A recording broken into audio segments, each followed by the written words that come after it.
உமது கோலினால் மே தொருளோம் உமது கோலினால் மே தொருளோம் உமது கோலினால் மே தருளோம் உமது கோலினால் மே தருளோம்.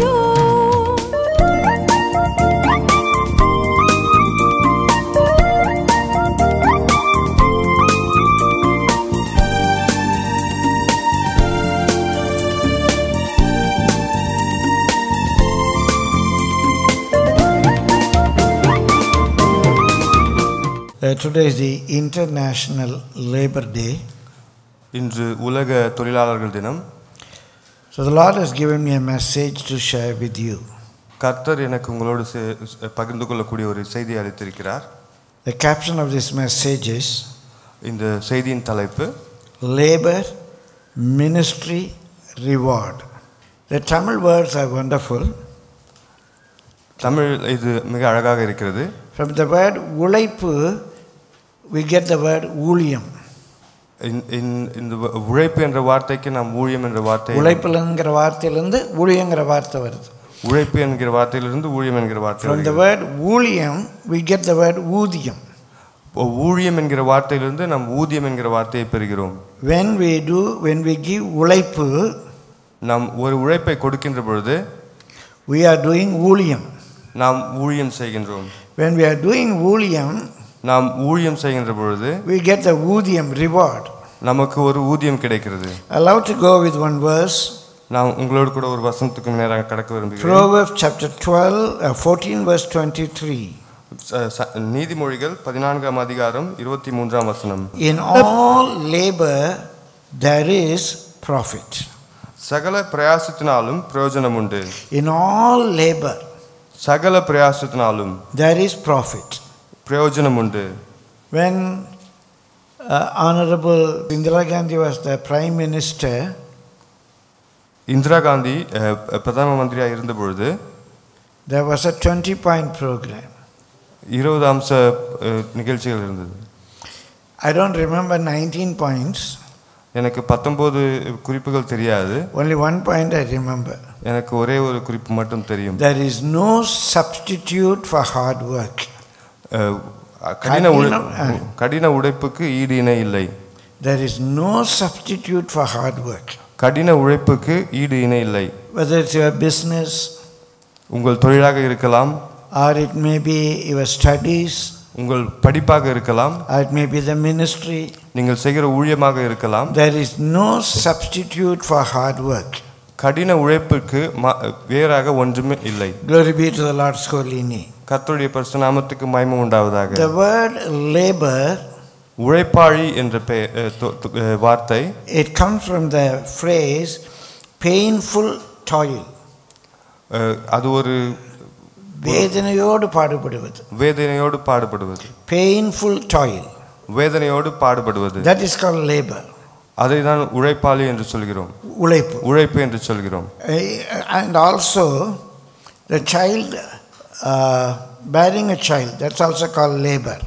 ஒரு குழந்தை பிரசவிக்கிறதும் உழைப்பு என்று ஆங்கிலத்தில் சொல்லப்படுகிறது. It is the labor pain.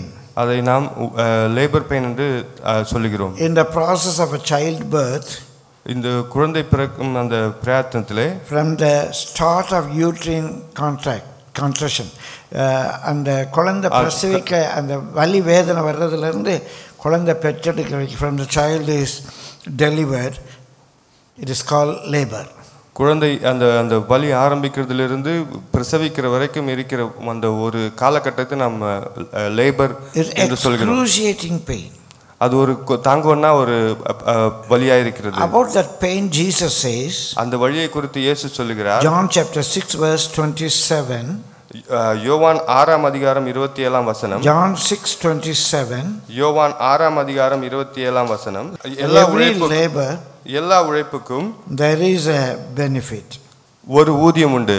Glory be to the Lord's holy name. கர்த்தருடைய பரிசுத்த நாமத்துக்கு மகிமை உண்டாவதாக. She has got that much of pain. அவர்களுக்கு அந்த அளவு வலி இருக்கிறது. But when the child is brought forth, அந்த குழந்தை பிறக்கும் பொழுது, she has got that great joy. ஒரு மிகப்பெரிய சந்தோஷம் உண்டாகிறது. That pain is forgotten. அந்த வலி மறந்து போகிறது. That pain is forgotten. அந்த வலி மறந்து போகிறது. So whenever you do something, நாம் ஒரு விஷயத்தை இழக்கின்ற பொழுது there will be a pain. ஒரு வலி இருக்கும். The pain of the labor. அந்த லேபர் வலி இருக்கும். உழைப்பின் வலி. உழைப்பின் வலி இருக்கும். But when the work is finished, அந்த வேலை முடிந்த பொழுது you'll have the joy and you'll forget the pain. உங்களுக்கு ஒரு நல்ல மகிழ்ச்சி உண்டாகி அந்த வலியை மறந்து போவீர்கள். But I love to draw your attention to John chapter 6 verse 27. உங்களுடைய கவனத்தை யோவான் 6 அதிகாரம் 27 வசனத்துக்கு John 6:27. யோவான் 6:27. Labor not for the meat which perisheth, but for the meat which endureth unto everlasting life, which the Son of Man shall give unto you, for him hath God the Father sealed. அழிந்து போகிற போஜனத்திற்காக அல்ல, நித்திய ஜீவன் வரைக்கும் நிலைத்து நிற்கிற போஜனத்திற்காகவே கிரியை நடப்பியுங்கள். அதை மனுஷகுமாரன் உங்களுக்கு கொடுப்பார். அவரை பிதாவாகிய தேவன் முத்திரித்திருக்கிறார் என்றார். Now Jesus says, இயேசு சொல்லுகிறார், labor not for the meat which perisheth. அழிந்து போகிற போஜனத்துக்காக உழைக்க வேண்டாம் என்று சொல்கிறார். The purpose is that you should not work. நீங்கள் வேலை செய்ய வேண்டாம் என்றல்ல. The purpose is you got a higher calling. அதோட நோக்கம் அதற்கு மேலாக உங்கள் தேவன் அழைத்திருக்கிறார் என்பதே. But for the blessing which endures unto everlasting life. நித்திய ஜீவனுக்கான ஒரு ஆசீர்வாதத்துக்காக உழைக்க வேண்டும். Not only for this life. இந்த வாழ்க்கைக்காக It will மட்டுமல்ல. perish. இது அழிந்து போகும். You got crores and crores of rupees, one day it will perish. உங்களுக்கு கோடி கோடியாக பணம் இருந்தாலும் ஒரு நாள் அது அழிந்து போகும். With all your education, with all your scholarly knowledge, one day it will perish. உங்களுடைய பெரும் பட்டப்படிப்பும் உங்களுடைய எல்லா விதமான காரியங்களும் ஒரு நாள் அழிந்து போகும். But something that's everlasting. ஒரு நித்தியமான ஒரு விஷயம் உண்டு. Labor for that something everlasting. அந்த நித்தியமான விஷயத்துக்காக உழைக்க வேண்டும். In Revelation chapter 2, வெளிப்படுத்தின விசேஷம் 2 அதிகாரம். in Revelation chapter 2, வெளிப்படுத்தின விசேஷம் 2 அதிகாரம். I love to read verses 2 and 3 for you. உங்களுக்காக வசனம் 2, 3 வாசிக்க விரும்புகிறேன். The Lord says, கர்த்தர் சொல்கிறார், I know your works. உன்னுடைய வேலைகள் எனக்கு தெரியும். I know your works. உன்னுடைய கிரியைகள் எனக்கு தெரியும். And thy labor. உன்னுடைய உழைப்பு. I was thinking chapter 2 verse 2. உன் கிரியைகளையும் உன் பிரயாசத்தையும் உன் பொறுமையையும் நீ பொல்லாதவர்களை சகிக்கக்கூடாமல் இருக்கிறதையும் அப்போஸ்தலர் அல்லாதவர்கள் தங்களை அப்போஸ்தலர் என்று சொல்லுகிறதை நீ சோதித்து அவர்களை பொய்யரென்று கண்டறிகிறதையும் நீ சகித்து கொண்டிருக்கிறதையும் பொறுமையாய் இருக்கிறதையும் என் நாமத்தின் நிமித்தம் இளைப்படையாமல் பிரயாசப்பட்டதையும் அறிந்திருக்கிறேன். The Lord says, கர்த்தர் சொல்கிறார், I know. எனக்கு தெரியும். I know. எனக்கு தெரியும். And I know your works. உன்னுடைய கிரியைகள் எனக்கு தெரியும். What are the works you are doing? நீ என்னென்ன வேலைகள் செய்கிறாய் என்று எனக்கு தெரியும். To reach that everlasting life. அந்த நித்திய ஜீவனை அடையும்படிக்கு. For that meat. அதற்காக what all you are doing, I know. நீ என்னவெல்லாம் செய்கிறாய் என்று எனக்கு தெரியும். I know your works. உன்னுடைய கிரியைகள் எனக்கு தெரியும். I know your labor. உன்னுடைய உழைப்பு எனக்கு தெரியும். How much you labor for that? நீ அதற்காக எப்படி உழைக்கிறாய் என்று எனக்கு தெரியும். எவ்வளவு பிரயாசப்படுற? How much you labor for that? எவ்வளவு பிரயாசப்படுகிறாய் என்று எனக்கு தெரியும். What all you are doing for that? என்னவெல்லாம் அதற்காக செய்கிறாய் என்று தெரியும். To reach that everlasting life. அந்த நித்திய ஜீவனை அடையும்படியாக. For that eternal profit. அந்த நித்திய பலனை அடையும்படியாக. What all you are doing? என்னவெல்லாம் செய்கிறாய்? I know your works. நீ என்னவெல்லாம் செய்கிறாய் என்று எனக்கு தெரியும். I know your labor. உன்னுடைய உழைப்பு எனக்கு தெரியும். பிரயாசம். உன்னுடைய பிரயாசம். I know your labor. உன்னுடைய பிரயாசம் எனக்கு தெரியும். And I know your patience. உன்னுடைய பொறுமை. You are not seeing the reward immediately. உனக்கு அந்த பலன் உடனேயாக உனக்கு கிடைக்க போவதில்லை. You are not seeing that ஊதியம் immediately. அந்த ஊதியம் உனக்கு இப்பொழுதே கிடைக்க போவதில்லை. But you are patient. But நீ பொறுமையாக இருக்கிறாய். Still you are working. நீ தொடர்ந்து உழைத்துக் கொண்டிருக்கிறாய். Still you are working. நீ தொடர்ந்து உழைத்துக் கொண்டிருக்கிறாய். I know your labor.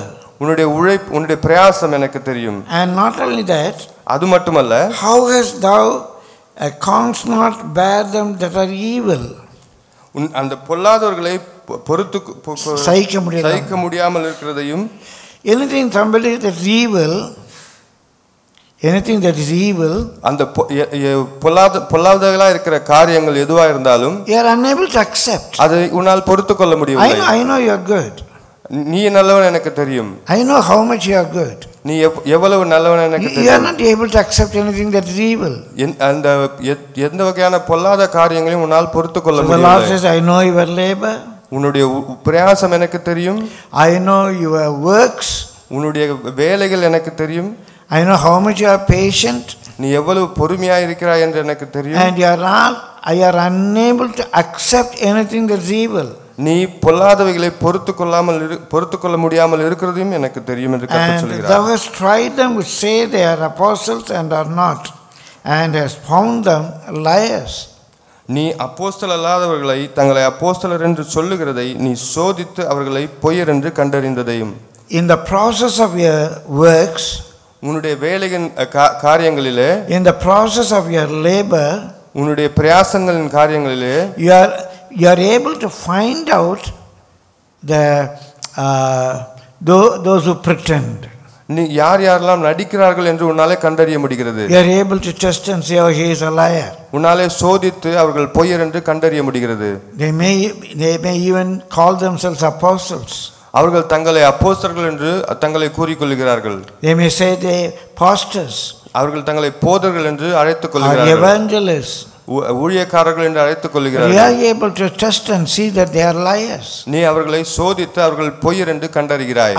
I know my child. எனக்கு தெரியும் என் மகனே. I know my child. எனக்கு தெரியும் என் பிள்ளையே. And verse 3, மூன்றாம் வசனம், and has borne. நீ சகித்துக் கொண்டிருக்கிறதையும், and able to bear the hardship. ஒரு கடினமான காரியங்களை பொறுத்துக்கொள்ள முடியவில்லை. In your labor, in your works, உன்னுடைய பிரயாசங்கள், உன்னுடைய வேலைகள், you are able to bear the hardship. சகித்துக் கொண்டிருக்கிறாய். And also what I know, and has patience. உன்னுடைய பொறுமை எனக்கு தெரியும். And for my name's sake has labored. என்னுடைய நாமத்து நிமித்தம் இளைப்படையாமல் பிரயாசப்பட்டதையும், without having any rest, without fainted, without having rest you are laboring. ஓய்வு இல்லாமல் நீ தொடர்ந்து உழைத்துக் கொண்டிருக்கிறதையும், with no rest you are laboring. ஓய்வு இல்லாமல் நீ உழைத்துக் கொண்டிருக்கிறதை நான் அறிவேன். I know that. எனக்கு தெரியும். I know that. எனக்கு தெரியும். But the promise this morning is, கர்த்தர் உங்களுக்கு கொடுக்கிற வாக்குத்தத்தம் என்னவென்றால், every labor will have its profit. நீங்கள் படுகிற எல்லா பிரயாசமும் உங்களுக்கு பிரயோஜனமாக இருக்கிறது. Every labor that you have got, it will have a profit. நீங்கள் செய்கிற எல்லா காரியங்களும் எல்லா பிரயாசமும் உங்களுக்கு பிரயோஜனமாக இருக்கும். பலன் தரும். ஆதாயம் தரும். My dear brother, my dear sister, என் அருமையான சகோதர சகோதரிகளே, you study well. நீங்கள் கடினமாக படிக்கிறீர்கள். Without rest. ஓய்வு இல்லாமல் படிக்கிறீர்கள். Without not accepting anything that is evil. எந்த பொல்லாத காரியங்களையும் பொறுத்துக்கொள்ள முடியாமல் நீங்கள் உழைக்கிறீர்கள். All these things what I listed here, you can take it for your studies also. நான் இங்கே குறிப்பிட்ட எல்லா காரியங்களையும் உங்கள் படிப்புக்காகவும் நீங்கள் எடுத்துக்கொள்ளலாம். And without rest you are studying. ஓய்வு இல்லாமல் நீங்கள் தொடர்ந்து படித்துக் கொண்டிருக்கிறீர்கள். God knows. தேவனுக்கு தெரியும். And you will have a profit. நீங்கள் அதற்கான பலனை அடைவீர்கள். But that profit, அந்த பலன், it's good. அது நன்றாக இருக்கும். But that's not eternal. அது நித்தியம் கிடையாது. But we have to labor for our eternal blessing. நாம் நித்திய ஜீவனுக்காக, நித்திய ஆசீர்வாதங்களுக்காக தொடர்ந்து உழைக்க வேண்டும். My dear brother, my dear sister, என் அருமையான சகோதர சகோதரிகளே, 1 Corinthians, 1 கொரிந்தியர் chapter 15, 15ஆம் அதிகாரம், verses 57 and 58. 57 58வது வசனம். But thanks be to God which giveth us the victory through our Lord Jesus Christ. Therefore, my beloved brethren, be ye steadfast, unmovable, always abounding in the work of the Lord, for as much as ye know that your labor is not in vain in the Lord. நம்முடைய கர்த்தராகிய இயேசு கிறிஸ்துவினாலே நமக்கு ஜெயம் கொடுக்கிற தேவனுக்கு ஸ்தோத்திரம். ஆகையால் எனக்கு பிரியமான சகோதரரே, கர்த்தருக்குள் நீங்கள் படுகிற பிரயாசம் விருதாவாய் இருக்கிறது என்று அறிந்து நீங்கள் உறுதிப்பட்டவர்களாயும் அசையாதவர்களாயும் கர்த்தருடைய கிரியையிலே எப்பொழுதும் பெருகுகிறவர்களாயும் இருப்பீர்களாக. So number one, முதலாவது, laboring in the work of the Lord. கர்த்தருடைய காரியங்களுக்காக நாம் உழைக்க வேண்டும். Laboring in the work of the Lord. கர்த்தருடைய வேலைகளுக்காக நாம் உழைக்க வேண்டும். Here it is said very clearly. இங்கே மிக தெளிவாக குறிக்கப்பட்டிருக்கிறது. He gives us the victory through our Lord Jesus Christ. கர்த்தராகிய இயேசு கிறிஸ்துவினாலே நமக்கு ஜெயம் கொடுக்கிற தேவனுக்கு ஸ்தோத்திரம். So in verse 58, 58ஆம் வசனத்திலே, be steadfast. உறுதியாய் நிலைத்திருங்கள். உறுதிப்பட்டவர்களாயும் நிலைத்திருங்கள். Be steadfast. உறுதியாய் நிலைத்திருங்கள். Unmovable. அசையாதவர்களாய் இருங்கள். Always abounding in the work of the Lord. கர்த்தருடைய காரியங்களிலே தொடர்ந்து பெருகிறவர்களாக இருங்கள். So number one, முதலாவது, be steadfast. உறுதிப்பட்டவர்களாயும் உறுதியா இருங்க, நிலைத்திருங்க, தரித்திருங்கள். Let come what may. என்ன வேண்டாம், maybe small work, சின்ன சின்ன காரியங்களாக இருக்கலாம். maybe a general arrangement, பெரிய ஒரு general இந்த இடத்தை அரேஞ்ச் பண்றதா, இந்த இடத்தை அரேஞ்ச் பண்றதா இருக்கலாம். maybe in the worship team, இங்கே துதிக்கிறவர்கள் குழுவிலே இருக்கலாம். or maybe in the media, இந்த மீடியா மினிஸ்ட்ரியில் இருக்கலாம். or maybe you are teaching in the Sunday school, நீங்கள் ஓய்வு நாள் பாடசாலையில் நீங்கள் போதித்துக் கொண்டிருக்கலாம். whatever your ministry may be, நீங்கள் என்ன வேண்டுமானாலும் செய்யலாம். the work in the Lord, the work in the Lord, கர்த்தருடைய காரியங்களிலே be steadfast. உறுதியாயிருங்கள். Be steadfast. உறுதியாயிருங்கள். Let come what may. என்ன வேண்டுமானாலும் வரட்டும். Nothing can shake me. உங்களை ஒன்றும் வெட்கப்படுத்தாது. Unmovable. அசையாதவர்களாய் இருப்பீர்கள். Unmovable. அசையாதவர்களாய் You இருப்பீர்கள். have made a commitment to come and arrange this place. நீங்கள் கர்த்தருக்கு என்று ஒரு உறுதி இந்த இடத்தை வந்து அரேஞ்ச் பண்ணணும். இந்த இடத்தை அரேஞ்ச் பண்றதுக்கு உறுதி எடுத்துக்கொண்டிருக்கீங்க. Nothing would be able to move you. அந்த காரியத்திலிருந்து உங்களை ஒன்றும் அசைக்காது. அசைக்க கூடாது. Yet you want to do something for the Lord. நீங்கள் கர்த்தருக்காக ஒரு காரியத்தை செய்ய வேண்டும் என்று விரும்புகிறீர்கள். You want to do Sunday school ministry. நீங்கள் ஓய்வு நாள் ஊழியம் செய்ய விரும்புகிறீர்கள். Or you want to do the ministry in the media. நான் அந்த மீடியாவிலே மினிஸ்ட்ரி செய்ய வேண்டும் என்று விரும்புகிறேன். No, you want to do the ministry in the media. நீங்கள் செய்ய வேண்டும் என்று விரும்புகிறீர்கள். Be steadfast in that. அதற்காக உறுதியாயிருங்கள். Be steadfast in that. அதற்காக உறுதியாயிருங்கள். Let come what may. என்ன வேண்டுமானாலும் வரட்டும். I will not move from that. அதிலிருந்து நான் அசைய மாட்டேன். Unmovable. அசைக்கப்படாதவர்களாய். And not only that, அது மட்டுமல்ல, number 3, மூன்றாவது, abound in it. அதிலே பெருகுகிறவர்களாயும் இருங்கள். Abound in it. அதிலே பெருகுங்கள். You should not diminish in it. அதில் குறையக்கூடாது. Abound in it. அதில் பெருக வேண்டும். You must be able to do more and more. நீங்கள் மேலும் மேலும் அதிகமாய் செய்ய வேண்டும். What more I can do? அதற்கு மேல் என்ன செய்ய முடியும்? What more I can do? அதற்கு மேல் என்ன செய்ய முடியும் என்று யோசித்து செய்ய வேண்டும். So this is very very important. அது மிக முக்கியமாக இருக்கிறது. So these 3 things remember. இந்த 3 காரியங்களை நீங்கள் குறித்து வைத்துக் கொள்ளுங்கள். Your labor in the works of the Lord. உங்களுடைய கர்த்தருடைய காரியங்களிலே உங்களுடைய பிரயாசம். Your labor in the works of the Lord. கர்த்தருடைய காரியங்களிலே உங்களுடைய பிரயாசம். One more time I say, your labor in the works of the Lord. கர்த்தருடைய காரியங்களிலே உங்களுடைய பிரயாசம் என்று ஒரு முறை கூட சொல்லுகிறேன். It will be very painful. அது மிக கடினமாக இருக்கும். Painful, நோவா இருக்கும். வலியா இருக்கும். And you may have to endure many things. நீங்கள் அதற்காக பல காரியங்களை சகிக்க வேண்டியிருக்கும். Sometimes சில நேரங்களிலே the supervisors or the pastor, somebody will scold you. போதகரோ உங்களை கண்காணிக்கிறவர்களோ உங்களை திட்டக்கூடும். If you don't do that work, nobody is going to scold you. நீங்கள் ஒரு காரியம் செய்யவில்லை என்றால் யாரும் உங்களை கடிந்து கொள்ளப் போவதில்லை. But when you make a commitment, நீங்கள் கர்த்தருக்காக நீங்கள் ஒரு உறுதி எடுத்துக்கொண்டீர்கள். there's a saying in English, willing horse is killed. எந்த குதிரை நல்லா ரெடியாக இருக்கும் அந்த குதிரை தான் யுத்தத்தில் போய் சாகும். வீட்டில் கால் உடஞ்சி கிடக்கிற குதிரை யாராவது யுத்தத்துக்கு கூப்பிட்டு போவாங்களா? அந்த குதிரை சாக போதா? சாகாது. நல்லா யுத்தத்தில் போய் யுத்தம் பண்ணுறதுக்கு ரெடியாக இருக்கிற குதிரை தான் யுத்தத்தில் போய் சாக போகுது. So willing horse is killed. யுத்தத்துக்கு போக ரெடியா இருக்கிற குதிரை தான் செத்துவிடும். So when you are, the meaning of that saying is when you want to serve the Lord more and more difficulties will come. நீங்கள் கர்த்தருக்காக மேலும் மேலும் நீங்கள் உழைக்க விரும்பினால் மிக அதிகமான கடினமான காரியங்கள் உங்களுக்கு வரும். My dear brother, my dear sister. என் அருமையான சகோதர சகோதரிகளே, Number 1, be steadfast. நீங்கள் உறுதியாயிருங்கள். Number 2, இரண்டாவது unmovable. அசைக்கப்படாதவர்களாய் இருங்கள். No situation will move you. எந்த காரியங்களும் உங்களை அசைக்க கூடாது. And number 3, மூன்றாவது abound in it. அதிலே பெருகுங்கள். Abound in it. அதிலே பெருகுங்கள். I'll also show you in one verse. உங்களுக்கு இன்னும் கூட ஒரு வசனத்தை காண்பிக்க விரும்புகிறேன். Romans chapter 16 verse 12. ரோமர் 16ஆம் அதிகாரம் Verse 12ஆம் வசனம். There the Bible says, salute Tryphena and Tryphosa, who labor in the Lord. Salute the beloved Persis, which labored much in the Lord. கர்த்தருக்குள் பிரயாசப்படுகிற திரிபோனாலையும் திரிபோசாலையும் வாழ்த்துங்கள். கர்த்தருக்குள் மிகவும் பிரயாசப்பட்ட பிரியமான பெர்சியாலை வாழ்த்துங்கள். Allow to show you one important thing here. முக்கியமான ஒரு காரியத்தை உங்களுக்கு காண்பிக்க விரும்புகிறேன். We read about some names here. இங்கே சில பெயர்களை நாம் வாசிக்கிறோம். And Paul says, பவுல் இப்படியாக சொல்கிறார், salute them. அவர்களுக்கு வணக்கம் சொல்லுங்கள். வாழ்த்துங்க. வாழ்த்துங்கள். Salute them.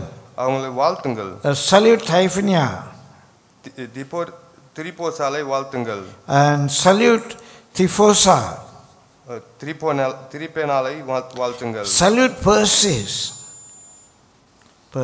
பெர்சியாலையும் வாழ்த்துங்கள். Probably we may not be very familiar with these names. நமக்கு இந்த பெயர்கள் தெரிந்தவர்களாக இல்லை. But here we see these names are mentioned in the Bible. இந்த பெயர்கள் வேதத்திலே குறிக்கப்பட்டிருக்கிறதை நாம் காண்கிறோம். Please listen. நீங்கள் தொடர்ந்து அதை கவனமாக கேளுங்கள். Allow to say something very important. முக்கியமான காரியத்தை உங்களுக்கு சொல்ல Allow to say something very important. நான் முக்கியமான ஒரு காரியத்தை உங்களுக்கு சொல்ல Whether it is mentioned in the Bible here or not, வேதத்திலே பெயர் குறிக்கப்பட்டிருந்தாலும் குறிக்கப்படவில்லை என்றாலும், those who labor in the Lord, தேவனுக்காக பிரயாசப்படுகிறவர்கள், those who labor in the Lord, கர்த்தருக்குள்ளாக பிரயாசப்படுகிறவர்கள், their names are written in the book of life. நித்திய ஜீவ புஸ்தகத்தில் அவங்க பெயர் எழுதப்பட்டிருக்கு. ஜீவ புஸ்தகத்தில் அவர்களுடைய பெயர் எழுதப்பட்டிருக்கிறது. Their names are written in the book of life. ஜீவ புத்தகத்தில் அவர்கள் பெயர்கள் எழுதப்பட்டிருக்கிறது. My dear brother, my dear sister, என் அருமையான சகோதர சகோதரி, even Paul may forget to mention, Pavul எழுத மறந்திருக்கலாம். God will never forget your labor in the Lord. தேவன் உங்களுடைய பிரயாசத்தின் பெயர்களை நித்திய புத்தகத்தில் எழுத மறப்பதில்லை. God will never forget to write your name. தேவன் உங்கள் பெயர்களை எழுத மறப்பதில்லை. Allow to show you one more verse. உங்களுக்காக இன்னொரு வசனத்தை in 1 Corinthians 3:8. 1 கொரிந்தியர் 3:8. Now he that planteth and he that watereth are one, and every man shall receive his own reward according to his own labor. மேலும் நடுகிறவனும் நீர் பாய்ச்சுகிறவனும் ஒன்றாய் இருக்கிறார்கள், அவனவன் தன் வேலைக்கு தக்கதாய் கூலியை பெறுவான். You will surely receive a reward for your work. நீங்கள் உங்கள் வேலைக்கான கூலியை நிச்சயமாக பெறுவீர்கள். Whether you are planting or you are watering, whatever your labor may be. நீங்கள் நட்டாலும் நீங்கள் நீர் பாய்ச்சினாலும் என்ன காரியமாக இருந்தாலும் உங்கள் வேலைக்கு தக்க கூலியை பெறுவீர்கள். But you are not laboring for the meat that perisheth. You are laboring for the eternal life. நீங்கள் அழிந்து போகிற காரியங்களுக்காக நீங்கள் பிரயாசப்படவில்லை, நித்திய ஜீவனுக்காக பிரயாசப்படுகிறீர்கள். Surely you will receive your reward. நீங்கள் நிச்சயமாக உங்கள் பலனை பெறுவீர்கள். So be steadfast, உறுதியாயிருங்கள், unmovable, அசையாதவர்களாயிருங்கள், abound in it. அதிலே பெருகுங்கள். Your name will be written in the book of life. ஜீவ புஸ்தகத்திலே உங்கள் பெயர் நிச்சயமாக And எழுதப்பட்டிருக்கும். surely you will receive your reward. அதற்கான கூலியை நிச்சயமாக பெறுவீர்கள். And I read one more verse. இன்னொரு வசனத்தை வாசிக்க விரும்புகிறேன். 2 Corinthians 5:9. 2 கொரிந்தியர் 5:9. Wherefore we labor that, whether present or absent, we may be accepted of him. அதிநிமித்தமே நாம் சரீரத்தில் கூடியிருந்தாலும் குடியிராமற் போனாலும் அவருக்கு பிரியமானவர்களாய் இருக்க நாடுகிறோம். Whether I live in the body or I'm absent from the body. நான் இந்த சரீரத்திலே குடியிருந்தாலும் குடியிராமற் போனாலும் Whatever I do, என்ன செய்தாலும் it should be accepted by Him. தேவனால் அது அங்கீகரிக்கப்பட வேண்டும். It should be accepted by Him. தேவனால் அது அங்கீகரிக்கப்பட So we வேண்டும். labor in the Lord. நாம் கர்த்தருடைய காரியங்களுக்காக பிரயாசப்படுகிறோம். My dear brother, my dear sister, என் அருமையான சகோதர surely சகோதரிகளே, your labor has got a reward. உங்களுடைய பிரயாசம் நிச்சயமாக ஒரு பலனை Surely your கொடுக்கும். labor has got a reward. நிச்சயமாக உங்கள் பிரயாசம் பலனை Whatever you கொடுக்கும். labor in the Lord, தேவனுக்குள் என்ன கடினமாக காரிய பிரயாசப்பட்டாலும் be steadfast in it, அதிலே உறுதியாயிருங்கள், not movable, அசைக்கப்படாதவர்களாயிருங்கள், and abound in it. அதிலே பெருகுங்கள். The Lord knows your labor. கர்த்தர் உங்கள் பிரயாசத்தை, The Lord knows your patience. தேவனுக்கு உங்கள் பிரயாசம் The தெரியும். Lord knows how much you hate that's evil. உங்களுக்கு பொல்லாத காரியங்கள் எவ்வளவு வெறுக்கிறீர்கள் என்று தேவனுக்கு Lord தெரியும். knows how much you keep yourself away from the deceptions. அந்த காரியங்கள் வந்து எப்படி உங்களை நீங்கள் காத்துக்கொள்கிறீர்கள் என்று தெரியும். பொல்லாத காரியங்கள், பொய்யான காரியங்கள் எப்படி உங்களை விலக்கி காத்துக்கிறீங்க. God knows that. நீங்கள் பொய்யான காரியங்களை எப்படி விலக்கி காத்துக்கொள்கிறீர்கள் தேவனுக்கு தெரியும். Your names will be written in the book of life. ஜீவ புத்தகத்திலே உங்கள் பெயர் கட்டியமாக Surely எழுதப்பட்டிருக்கும். you'll have a reward for what you are doing. அதற்கான பலனை நிச்சயமாக பெறுவீர்கள். I want to share with you 7 points. உங்களுக்கு 7 குறிப்புகள் நான் சொல்ல Only விரும்புகிறேன். one point I have shared with you. நான் ஒரே ஒரு குறிப்பு மட்டும் சொல்லி இருக்கிறேன். God willing, I'll share this later. பிறகு உங்களுக்கு 7 But குறிப்புகள். take this promise with you. இந்த வாக்குத்தத்தத்தை உங்களோடு எடுத்துச் செல்லுங்கள். By every labor there is profit. நீங்கள் படுகிற எல்லா பிரயாசத்துக்கும் பலன் உண்டு. Whether in the worldly sense or in the heavenly sense. நீங்கள் உலக பிரகாரமாக இருந்தாலும் நித்தியத்துக்குரியவர்களாக இருந்தாலும் For every labor you will have a profit. நீங்கள் படுகிற எல்லா பிரயாசத்திற்கும் பலன் உண்டு. But laboring for the meat of this world will perish. நீங்கள் இந்த உலகத்துக்கான காரியங்களுக்காக தொடர்ந்து உழைப்பீங்கன்னா அது அழிந்து போகும். It will perish one day. அது நிச்சயமாக ஒரு நாள் அழிந்து But போகும். surely your labor for the Lord will not perish. நீங்கள் தேவனுக்காக படுகிற பிரயாசம் நிச்சயமாக I நிலைத்து love to நிற்கும். read one verse and conclude. நான் இன்னொரு வசனத்தை வாசித்து முடிக்க விரும்புகிறேன். John chapter 16 verse 21. யோவான் 16ஆம் அதிகாரம் 21ஆம் வசனம். A woman, when she is in travail, hath sorrow. ஸ்திரியானவளுக்கு பிரசவ காலம் வந்திருக்கும் பொழுது அவள் துக்கமடைகிறாள். Very painful. மிகவும் வலியுடையது. Very painful. மிக வலியுடையது. So when we sit and prepare a message, it's very painful. செய்தியை ஆயத்தப்படுத்துவது மிகவும் வலியுடையதா இருக்கிறது. Standing on our knees and praying, it's very painful. முழங்காலில் நின்று ஜெபிப்பது மிகவும் வலி ஏற்படுத்துகிறது. Doing the ministry of the Lord may be very painful. கர்த்தருக்காக ஊழியம் செய்வது மிகவும் வலியுடைய. Sharing the good news with others may be very painful. மற்றவர்களுக்கு நல்ல செய்தியை சொல்லுவது மிகவும் They may mock at you. அவர் உங்களை பார்த்து சிரிப்பார்கள், பரியாசம் பண்ணுவார்கள். They may spit on your face. உங்கள் மேலே துப்புவார்கள். They may hit you. உங்களை அடிப்பார்கள். They may speak all evil against you. உங்களுக்கு விரோதமாக எல்லா பொல்லாத காரியங்களையும் சொல்லுவார்கள். It will be very sorrowful. அது மிகவும் துக்கமானதாக இருக்கும். Doing a ministry for the Lord. கர்த்தருக்கு ஊழியம் செய்வது, or working in the engage in the Lord's work. தேவனுடைய காரியங்களை நாம் தொடர்ந்து பயணிப்பது, it's very painful. அது மிகவும் வலி ஏற்படுத்துகிறதா இருக்கும். So when everybody was sleeping, எல்லாரும் தூங்கிக் கொண்டிருக்கிற நேரத்தில் you have to come. நீங்கள் இங்கே சர்ச்சுக்கு வர வேண்டும். Some of the volunteers, they stayed overnight here. இங்கே உதவி செய்வர்கள் இரவிலே இங்கே தங்கி விடுகிறார்கள். When we all find it difficult to come at 5 o'clock, they come at 3:34. நாம் இங்கே 5 மணிக்கு இங்கே வருவதற்கு மிக கடினமாக யோசிக்கிற நேரத்தில் அவர்கள் 3:30 மணிக்கு இங்கே வருகிறார்கள். It's very painful. மிகவும் அது வலி ஏற்படுத்துகிறதா இருக்கு. So here we said a woman when she is in travail had sorrow. ஸ்திரியானவளுக்கு பிரசவ காலம் வந்திருக்கும் பொழுது அவள் துக்கம் அடைகிறாள். So whenever you want to do some work for the Lord, there is pain. நீங்கள் கர்த்தருக்காக ஒரு காரியத்தை செய்ய வேண்டும் பொழுது அதில் வலி இருக்கும். Those who go for missionary work, கர்த்தருக்கென்று ஊழியம் செய்ய போகிறவங்க, மிஷனரியா போறவங்க, very painful. அது மிகவும் வலியுடையதா இருக்கும். They may have a place to stay. அவர்கள் தங்குவதற்கு இடம் இருக்காது. They may not know the language. அவர்களுக்கு அந்த மொழி தெரியாது. So a woman, when she is in travail, hath sorrow. இப்போ ஸ்திரீயானவள் பிரசவ காலம் வந்திருக்கும் பொழுது அவள் துக்கம் அடைகிறாள். Because her hour is come. But as soon as she is delivered of the child, பிள்ளை பெற்றவுடனே as soon as she is delivered of the child, பிள்ளை பெற்றவுடனே ஒரு மனுஷன் உலகத்தில் பிறந்தான் என்கிற சந்தோஷத்தினாலே she remembereth no more the anguish for joy that a man is born into the world. அப்புறம் உபத்திரவத்தை நினையாள். When she knows that a child is born in this world, ஒரு மனுஷன் இந்த உலகத்தில் பிறந்தான் என்று அவள் அறிந்திருக்கிறாள். அவ ஒரு குழந்தை பிறந்துடுச்சு, அந்த நர்ஸ் சொல்றாங்க, உனக்கு ஒரு குழந்தை பிறந்துடுச்சு. When she hears that joy, she remembers her anguish, her pain no more.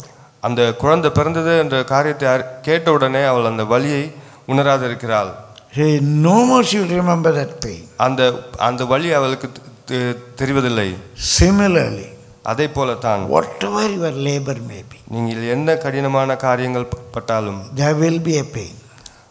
அதற்கான பலன் உண்டாகும். But when the result comes, அதற்கான பலன் வருகிற பொழுது the pain will vanish. அந்த வலி மறந்து போகும். That pain will vanish. அந்த வலி கடந்து போகும். The Lord has spoken to you. கர்த்தர் உங்களோட பேசிக் கொண்டிருக்கிறார். For every labor there is profit. எல்லா பிரயாசத்திற்கும் பலன் உண்டு. But your labor in the Lord, நீங்கள் தேவனுக்காக பிரயாசப்படுகிறதிலே, surely that will be remembered by the Lord. தேவனால் நீங்கள் நினைக்கப்படுவீர்கள். And it will have its profit. அதற்கான பலனை நிச்சயமாக அடைவீர்கள். Your names will be written in the book of life. ஜீவ புஸ்தகத்திலே உங்கள் பெயர் நிச்சயமாக எழுதப்பட்டிருக்கும். Surely the Lord will give the reward that is due to you. தேவன் அதற்கான பலனை உங்களுக்கு It will கொடுப்பார். not be forgotten of the Lord. நீங்கள் மறக்கப்பட்டு போவதில்லை. Surely the Lord will bless you. தேவன் உங்களை ஆசீர்வதிப்பார்.